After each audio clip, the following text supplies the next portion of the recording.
Grüezi Amerika, Views from the Sister Republic, a University of St.Gallen podcast by Claudia Brüwiler. Grüezi miteinander, and welcome to another episode of Views from the Sister Republic. Today, we are looking at a situation that I think most of us have still not fully comprehended. We started the new year with Venezuela's past leader, we already have to say, Maduro, being removed forcibly by the US from his position of power. He was awoken in the middle of the night by special forces. Together with his wife, he is now in custody in New York City.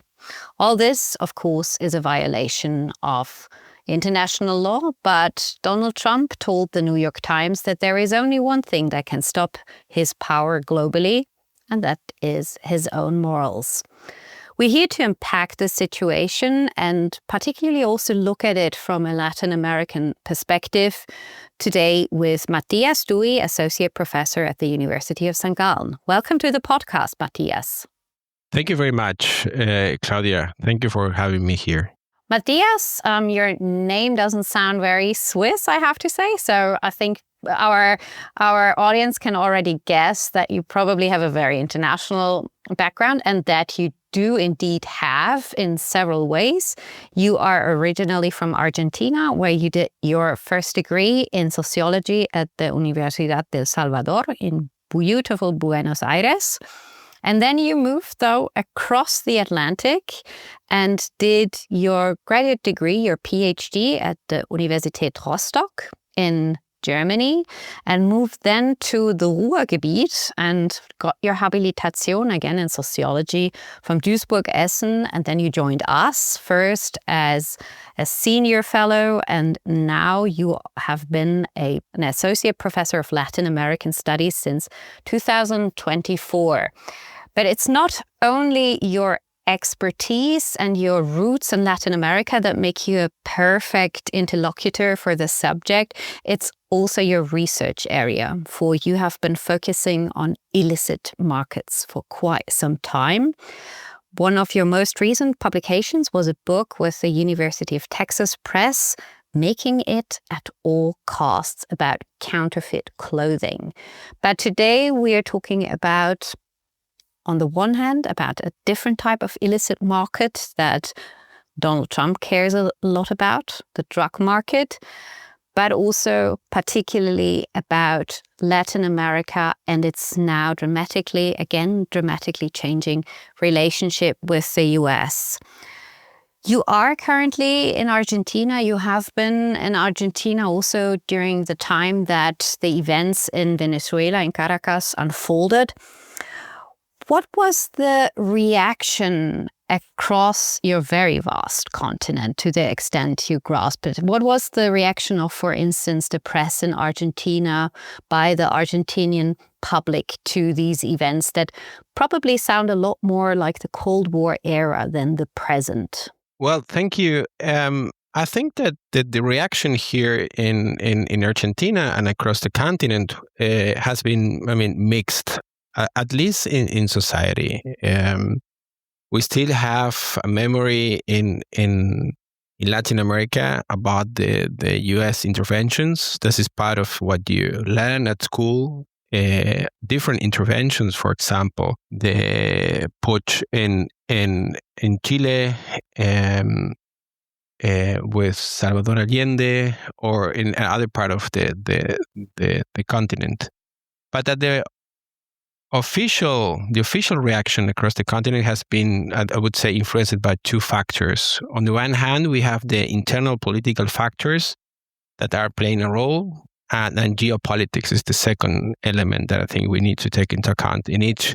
And with geopolitics, I mean the relationship of each country with the US and other powers, such as Russia or China. We need to take into account that over the last 20 years, the influence of China in the region through different loans, infrastructure has increased quite a lot. The interest of Russia has increased a lot, for example, providing in the during the pandemics with vaccines. And essentially, there have been reactions aligning with the United States in countries where the right wing is in power, such as in Argentina and Ecuador, to a certain extent in Bolivia, and in Chile, although we have a left-wing party right now in power still, the new elected president, who is an advocate of Pinochet, has been, in favor of this type of U.S. interventions. And on the other hand, we have reactions mainly from Brazil and Colombia, emphasizing the violation of sovereignty in countries in Venezuela. Yeah, we have in this polarization we see in each country, and according to these two elements: internal political constellations and geopolitics, meaning the alignment with these three powers. So in Argentina, the government was mainly in favor or applauding this, how shall we say, American-induced coup. But what was the take of the Argentinian public to the extent that you can grasp it? The Argentinian public, Venezuela, the problem, I would say, in a very broadly speaking, the problem of Venezuela's, situation has been part of the recent Argentinian debates. And recent means last 15 years at least. We can talk later if you want about the migration, but it is in the public debate. So it's not new talking about Venezuela. It's not new talking about Venezuela in Chile or in Brazil. So this there is I would say, a divided perception. On the one hand, there is a memory of U.S. interventions in the region, which is not it's a relevant part of people's memories. Especially in older generations. And we have in the public also the acknowledgement that the situation in Venezuela is it's desperate for most of the people. Migrating out of the country. So what is the relationship between the different states of Latin America with Venezuela? Because from a Western perspective, very much inspired, of course, by the US take on Venezuela, Venezuela has become a bit of a pariah state, very much akin to Cuba, just from the outside, not with the benefits of drawing any tourism. That is the Western perspective. What is the perspective on Venezuela from within Latin America? How have relationships changed from the time before Chávez started ruining the country until now? A good perspective, an interesting perspective to answer your question will be to see through the migration issue. For example, till now, around between 8 and 9 million people have permanently left Venezuela. That's crazy. Due to economic, political, and social crisis. Yeah, and this migratory flow is considered one of the largest migration flows in the region in the recent history of the region. So it represents, to have an idea, about 30% of the country's total population. So 30% of the population in Venezuela left the country. And it's essentially as if the whole of Switzerland would pack up and leave. Yeah, I see. This. I think it is interesting for a European audience to acknowledge, to recognize, to imagine this intra-regional migration, the scale of this migration. Mm-hmm. And I think it would be unthinkable. Years ago, we were thinking of, I don't remember, a migration from Afghanistan, from Syria. And we were talking about, 1 million, 2 million. We are talking about 9 million people, migrating out of the country. And logically, this immense flow has impacted on the economy, societies, and politics in all the countries. So different, and I think the interesting thing is that different, or unlike in Europe, the migrant and non-migrant or foreigner or national divide is not a crucial. It's not a crucial topic in political elections. It is not that societies are voting against migrants and voting for politics against, for proposal against migrants. Not even in countries that have really taken in a lot of Venezuelan migrants, such as Colombia. So I think it's very important, but nevertheless, that has been an important topic and issues in political campaigns, I would say, in Argentina and the recent elections in Chile, for example. And the political orientation of Latin American governments, I think, is key to understanding Venezuela's isolation or integration in the region. And the hardening of the Venezuelan regime in recent years is also an important momentum in this perception of what is happening in Venezuela. I mean, this authoritarian trend that finishes or culminates in this electoral fraud last year eliminates any legitimacy that the regime had left. So Today, for even those on the left who have been very, attached or who have, refused to condemn what was happening in Venezuela, it's very hard for them to justify what happened in Venezuela. So the only compelling justification is, I would say, the violation of the sovereignty of the country. This is a point in which left and wing parties would agree, I would say. So you have touched on the flow of people that has affected Latin America itself, particularly Venezuela's neighbors.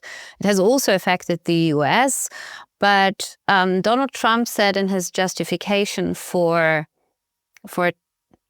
seizing Maduro violently, particularly a different flow, and that is of illegal drugs. To what extent has narco traffic really mattered from Venezuela within Latin America? And to what extent does Venezuela really matter in the illicit drug trade? Yeah, thank you. I think it's an important question because it's the whole justification, the whole, I would say, violation of Venezuela's sovereignty is based on this idea of we are being invaded by narco boats and therefore we need to react. To have an idea what is happening in Latin America, and it's a long story, but to make it short, Latin America is involved in producing and distributing drugs, especially including cocaine. And at this point, I would like to stress the idea of cocaine, because when we talk about drugs, we think that, we talk in plural, and we think that there is only, a lot of drugs, but basically what is going out of Latin America is cocaine. If we think about, for example, synthetic drugs, we need to think on the opposite direction. Synthetic drugs are coming from Europe to Latin America, for example. So if we think of the drugs in Latin America, we need to think of cocaine, basically. And in Latin America, these drugs, the cocaine is being produced and is distributed in the region and outside the region. Terrorism, because it's the other part of this idea of narco-terrorism. Terrorism is a specific form of political violence, I think. It's mainly carried out by non-state actors against the political order, I would say. So every terrorist group seeks to convey a message, to communicate something. So terrorism, I would say, in sociology, and I take a definition of one, important German theorist of terrorism, is a communication strategy. So at this point, one might ask, what terrorist acts are committed by groups involved in drug sales and distribution? And the answer is no. There is no group committing terrorist acts in Latin America. These groups are violent. I'm sure they are violent, and Latin America is showing high rates of violence, murders, and other type of violence. But it is because the business is very profitable, and it's because in illegal markets there is no regulation of competition, there's no regulation of cooperation. So the most interesting thing for me, or in my view, of this term narco-terrorism, is that semantically, the word narco-terrorism brings together everything bad imaginable. So leaving only the good. So Trump is accusing people of being narco-terrorism, and it is using this political communication to divide and it's taking advantage of this huge political polarization to legitimize what he was or is doing. I think it's an interesting, not because of we can talk about if Venezuela is involved in the drug trade, but the idea of narco-terrorism is powerful semantically. So you would say it's mainly a rhetorical tool that the president is using to even more vilify the drug trade. To what extent, and you've already asked the question yourself when you said we can talk about this, to what extent has the Venezuelan government and Maduro himself particularly been indeed involved in the drug trade? What do we really know about the involvement? So there has been studies, pointing out that certain groups in Venezuela are cooperating or having the favor of the government in the drug trade. This is true, and there are some publications in the social sciences confirming this issue.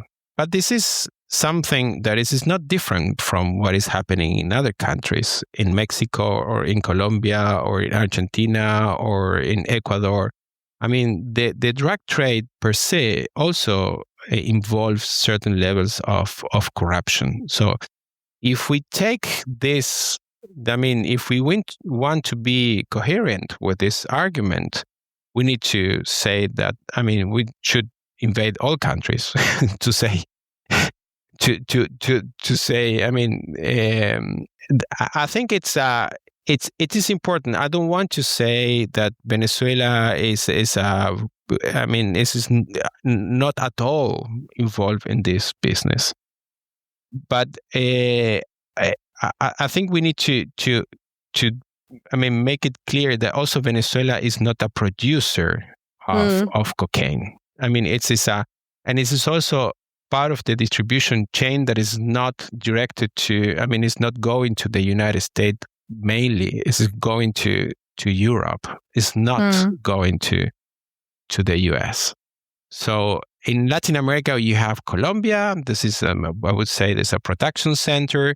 It is probably the largest producer of coca and cocaine. Mexico is a country that is providing logistic and the distribution, and is the main gateway for drugs entering in the US market. And then you have Venezuela. This is a transit hub. And primarily a corridor for cocaine from Colombia, and again, going to Europe and West Africa. That is also after the African continent, entering in Europe. What I found also important, what you've been highlighting several times, is that we're talking mainly about trading cocaine, whereas the actual drug crisis in the US is a crisis of opioid overdosages, a fentanyl crisis.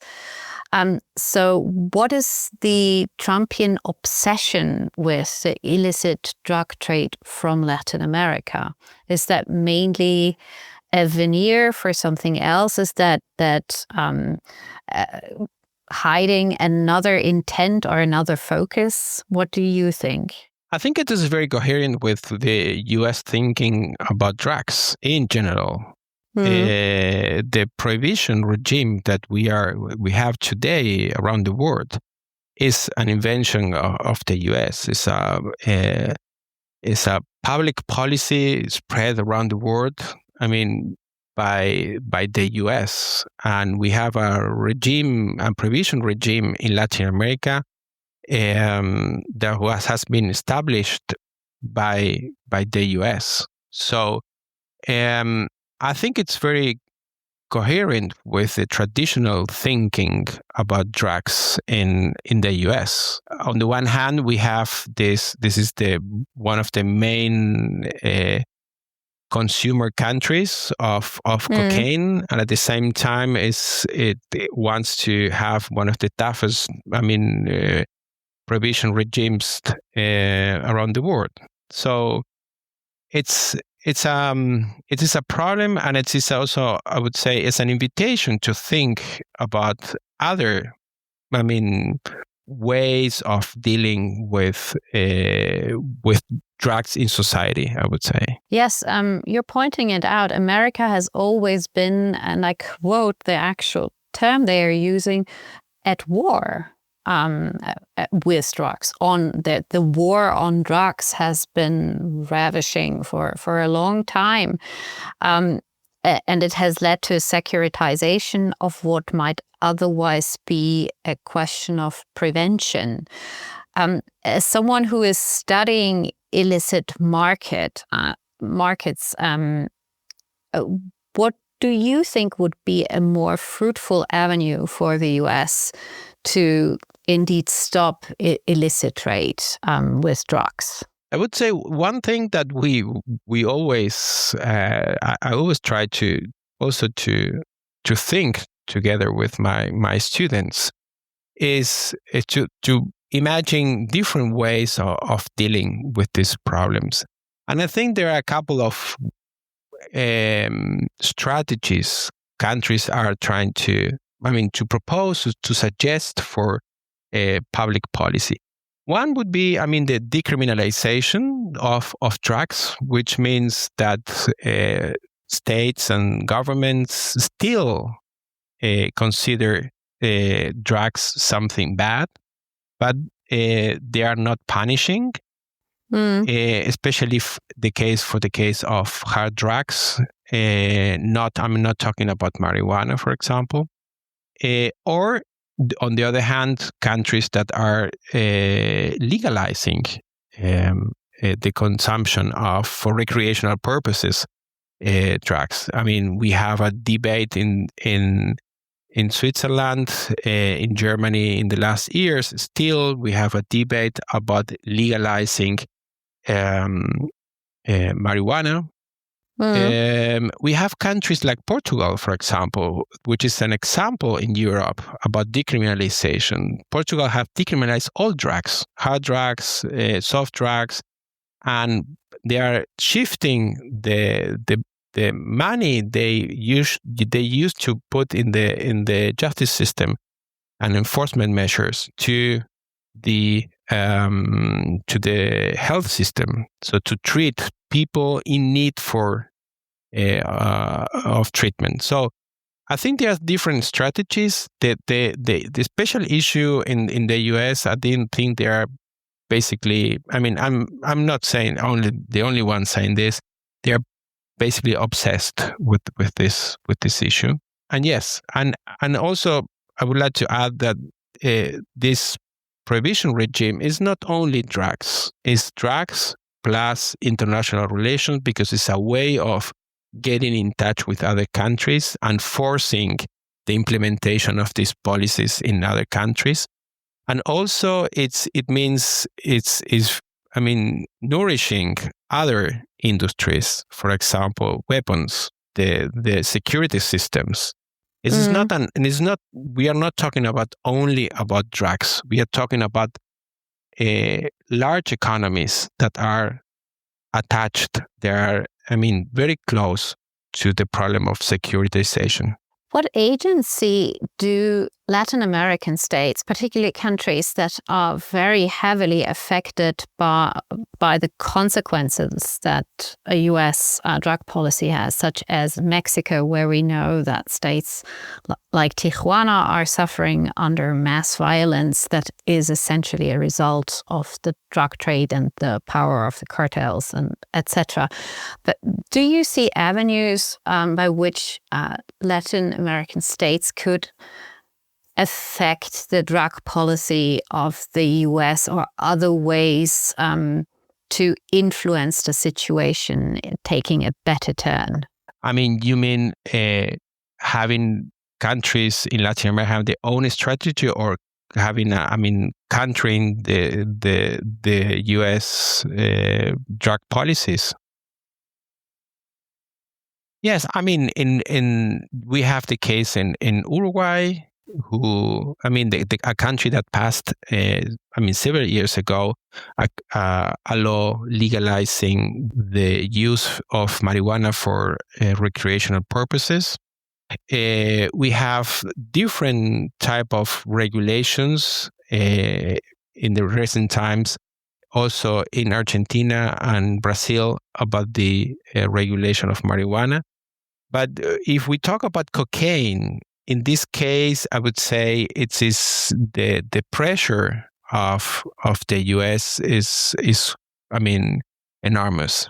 And I would say there is no country nowadays, especially if there is a right-wing alignment with the US, capable of, proposing or bringing to the table a different strategy. We started our conversation with the reactions in and of the states in Latin America. I know neither of us own a crystal ball that works, and we're not going to lay tarot cards to predict the future. But what do you expect in terms of consequences of the Maduro case on other Latin American states, particularly Colombia and Mexico? I know there has been this fear-mongering, particularly in the media, that there might be an invasion coming, but I think we hopefully agree that would be suicidal for the US themselves to get entangled in such massive countries in that way. But what other consequences, what scenarios do you consider likely? I think that this intervention is probably going to make this divide within Latin American countries between left-oriented governments and right-wing or left-oriented governments.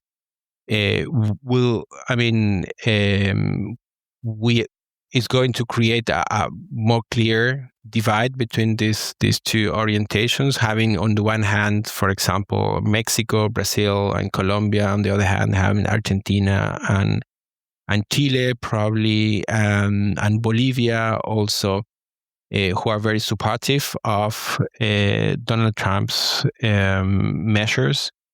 I think particularly Mexico is going to suffer a special pressure on this because they have an economic free trade agreement with the US and Canada, which is also part of the discussion.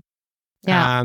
On the one hand, and at the same time, they feel they got the message that they have to cooperate with the US, increasing law enforcement measures against cartels.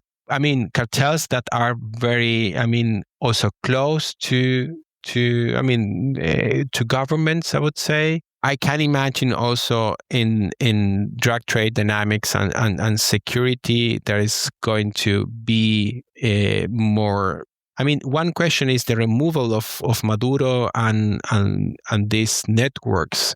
What is going to happen with all these groups? The drug trade is a very profitable market, and as I said before, I mean, violence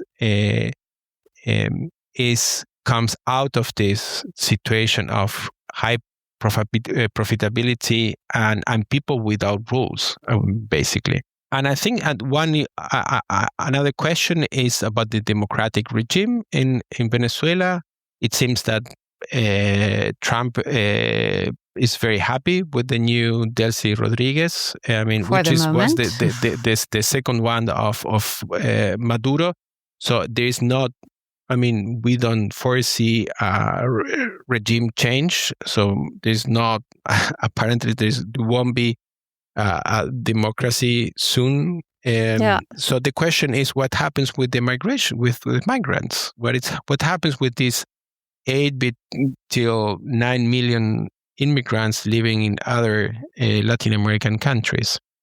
So I think these are I don't know if they are tendencies, but these are, I mean, pressing questions related to this problem. Yes, I think definitely this, even though we have been critical in the past of American attempts at regime change, when you see that there would be actually a reservoir of forces that could really pressure forward such a democratic transition, and that there would be people willing to take this on, and you have a very different situation and a different tradition also of democracy that you could build on. At least I, as a bit of an idealist, would like to see the US at least moving Venezuela the direction of regime change. But unfortunately, we're not going to see that, at least not for the near future, the very near future. Yeah, I mean, the history of US interventions around the world, and especially in Latin America, is not bringing hope. In the sense that these interventions created more chaos and not democracy and not peaceful societies. Unfortunately not. And this is unfortunately a very pessimistic note to close on. But I thank you very much, Matías, for providing us insight from the region and with this particular expertise on illicit markets. We have another expert actually at our university who works particularly on cocaine and has a book on cocaine cultivation in Bolivia. Thomas Crisafi's book, Coca sí, Coca no, is also available through our library at the University of St.Gallen. Matías, what do you recommend our listeners, though, to read or watch or listen to if they want to learn more about the drug trade and the role of Latin America? Is there good advice that you have? I mean, we were talking about the entanglements, the connections between the governments and the drug trade. I would recommend Javier Augero's book on the ambivalent state. And I think it's Oxford University Press. And I think it's an interesting read because it shows the complexity of what we, usually call organized crime.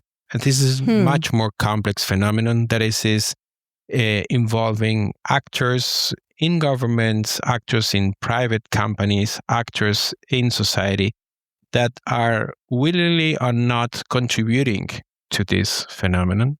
And I think it's an interesting, and it is a great ethnography. Wonderful. Thank you so much for this reading tip, and thank you so much for making time.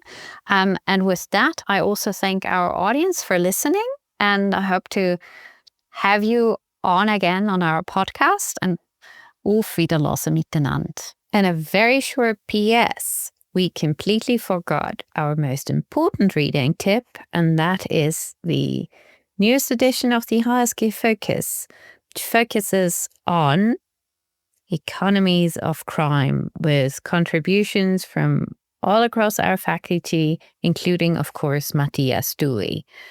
Happy reading, everyone. Grüezi Amerika, Views from the Sister Republic, a University of St. Gallen podcast by Claudia Brüwiler.